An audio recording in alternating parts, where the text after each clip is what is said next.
ఇది విధ్వంసమునా కాదా అని మిమ్మల్ని అడుగుతున్నా. ఇలాంటి వాళ్ళు రాజకీయాన్ని అర్హతుందా అని మిమ్మల్ని అడుగుతున్నా. ఏం తమ్ముళ్ళు మీకు జ్ఞాపకం ఉందా?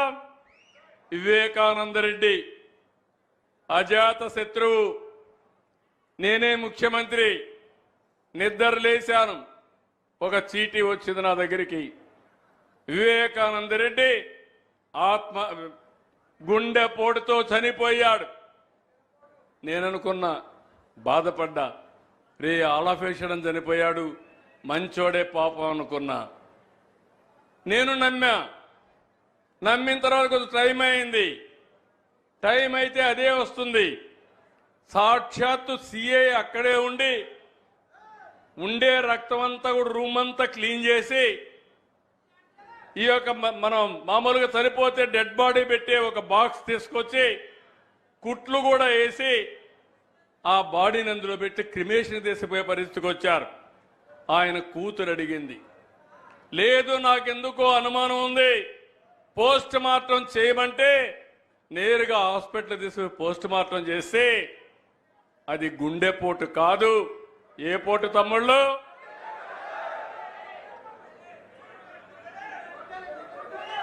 గొడ్డలి పోటు, అవునా కాదా? అది అయిన తర్వాత సాయంత్రానికి మాట మార్చేసి మా నాన్న చనిపోయాడు, చంపేశారు, ఇప్పుడు మా చిన్నాన్న చంపేశారు, పెద్ద దిక్కులేని బిడ్డ అయిపోయా, మీరే నాకు దిక్కుని నాటకాలు మొదలుపెట్టాడు. తెల్లవారైంది, నారాసుర ఏంటి అంటే తాను చేసిన నేరాన్ని ఒక ముఖ్యమంత్రి పైన నేరం వేయగలిగాడంటే తమ్ముళ్ళు మీరు ఒక లెక్క, అవునా కాదా? ఇలాంటి రాజకీయాలు మీకు కావాలని మిమ్మల్ని అడుగుతున్నా. ఎన్ని డ్రామాలను అడుగుతున్నా. ఇక్కడే కర్నూలు హాస్పిటల్ గుండెపోటు లేదు, కానీ గుండెపోటు ఉందని నటించి అరెస్ట్ చేస్తానంటే అరెస్ట్ చేయనీయకుండా చేయించారు. జ్ఞాపకం ఉందా అని అడుగుతున్న నాటకం. హాస్పిటల్లో నాటకం చూశారు కదా. ఏంటి ఇలాంటి వాళ్ళు రాజకీయాల్లో ఉంటే ఎవడికి రక్షణ, ఆడబిడ్డకి రక్షణ అడుగుతున్నా. ఏ నాయకుడైనా సేఫ్గా ఇంట్లో ఉండే పరిస్థితి వస్తుందని అడుగుతున్నా. అందుకే మీరు ఇటీవల చూస్తే నన్ను ఇంకా మోసం చేయాలంటే అయిపోయింది.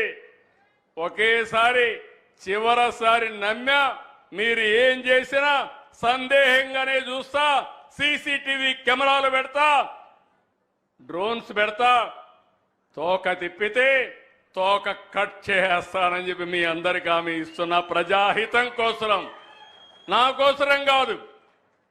రాయలసీమలో ఫ్యాక్షన్ రాజకీయాల్ని, ముఠా నాయకుల్ని ఎవరు తుదముట్టించారు తమ్ముళ్ళు? జ్ఞాపకం ఉందా? ఎవరు? నేనే చేశా. మా పార్టీ వాళ్ళని కూడా వదిలిపెట్టలా. అది తెలుగుదేశం పార్టీ చిత్తశుద్ధి. రాయలసీమలో ముఠాలు లేకపోతే రాయలసీమ కంటే మించిన ప్రదేశం రాష్ట్రంలోనే కాదు దేశంలోనే మిన్నగా తయారవుతుందని నేను నమ్మే వ్యక్తిని. ఇంకో పక్క తీవ్రవాదులు లా అండ్ ఆర్డర్ ఉంటే ఇది సబబు కాదని పోరాడితే నా మీదనే దాడి చేసే పరిస్థితి. భయపడ్డానా అని అడుగుతున్నా నేను.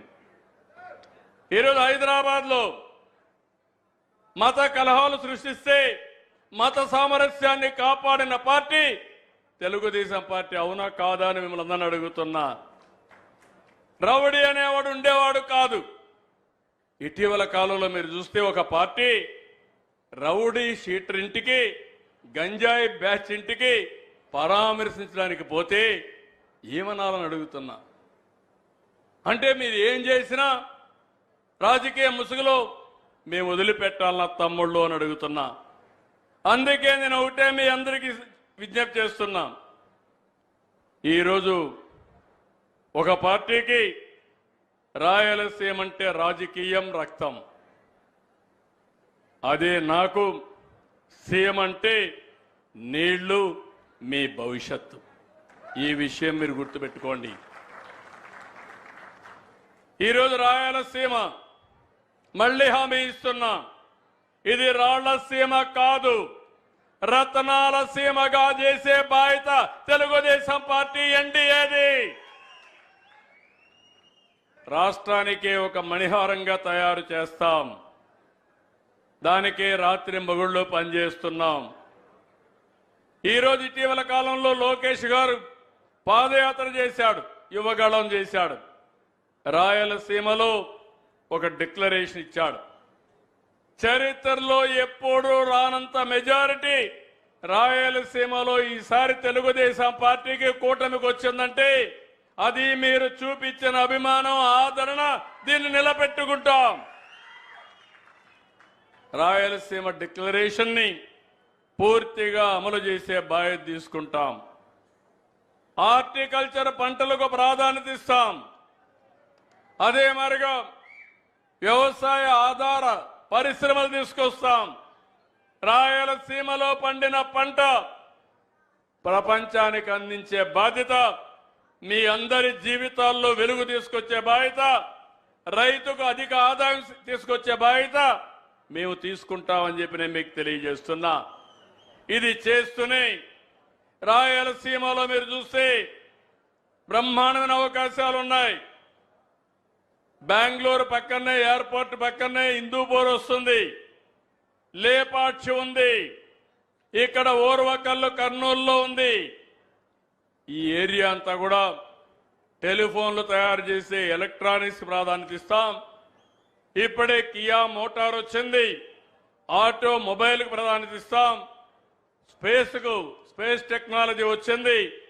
ఇప్పుడు రాకెట్లన్నీ ప్రైవేట్ వాళ్ళు కూడా ప్రయోగాలు చేసే అవకాశం వచ్చింది. అలాంటి స్పేస్ టెక్నాలజీకి ప్రాధాన్యత ఇస్తాం. ఇంకో పక్కన డిఫెన్స్ కావలసిన అన్ని తయారు చేసే విధంగా ఈరోజు డిఫెన్స్ ఫ్యాక్టరీస్ ఇక్కడ తీసుకొస్తాం. ఇక్కడే కర్నూలులో ఓర్వకల్లో డ్రోన్ సిటీకి ప్రాధాన్యత ఇచ్చాను. డ్రోన్లు అంటే మీరు గుర్తుపెట్టుకోవాలి, ఈరోజు మనం అందరం కూడా క్రిమి సంహారక మందులు వాడుతున్నాం. డ్రోన్ గాను ఉపయోగిస్తే ఎక్కడ క్రిమి సంహారకం ఉంటే, పెస్ట్ ఎక్కడుంటే అక్కడే అప్లై చేసే విధంగా ఏమాత్రం కూడా వేస్ట్ కాకుండా కరెక్ట్గా అప్లై చేస్తే, తక్కువ కూడా పెస్ట్ ఉపయోగిస్తే ఎక్కువ ధరలు వచ్చే పరిస్థితి వస్తుంది. అదే మరిగా డ్రోన్స్ డిఫెన్స్ లో వాడతారు. మీరు పోతూ రేపు చూడొచ్చు, కర్నూలులో ఓర్వకల్లో డ్రోన్ సిటీ వచ్చి ఇక్కడ భారతదేశానికి కావలసిన డ్రోన్స్ అన్ని ఇక్కడే తయారు చేసే కేంద్రంగా తయారు చేసే బాధ్యత ఈ ప్రభుత్వానికి. అటు డిఫెన్స్ కావచ్చు, లేకపోతే మన అప్లికేషన్స్. ఈరోజు మస్కిటో ఉంటుంది, దోమ ఉంటుంది. దోమను నియంత్రణ చేయాలంటే ఎక్కడ దోమ ఉంటే అక్కడే మందు కొట్టే పరిస్థితి వస్తుంది. ఇలాంటి కార్యక్రమాలకు కూడా శ్రీకారం చుడతాం.